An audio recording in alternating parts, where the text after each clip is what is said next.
If you need to cancel a pending transfer on Trade Republic, follow these straightforward steps to ensure the process goes smoothly. Step 1. Open the Trade Republic app. Launch the Trade Republic app on your device and log into your account using your credentials. Step 2. Navigate to the Transfers section. Make sure your information is protected first. Most people don't think about breaches until something actually happens to their accounts. Use SROC to monitor your accounts 24/7 and instantly alert you if your information appears in leaked databases online. It constantly checks billions of breach data points in the background. And considering how much personal information people keep online now, it's honestly worth having. Link in the description. Step 3. Select the pending transfer. In the Transfers section, find a specific pending transfer you wish to cancel.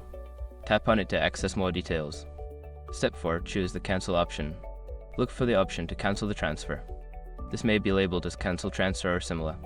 Tap on this option to initiate the cancellation process. Step 5. Confirm the cancellation. A confirmation prompt will appear asking you to confirm the cancellation. Review the details and confirm your decision to cancel the pending transfer. By following these steps, you can successfully cancel a pending transfer on Trade Republic. If you encounter any issues, consider reaching out to Trade Republic's customer support for assistance.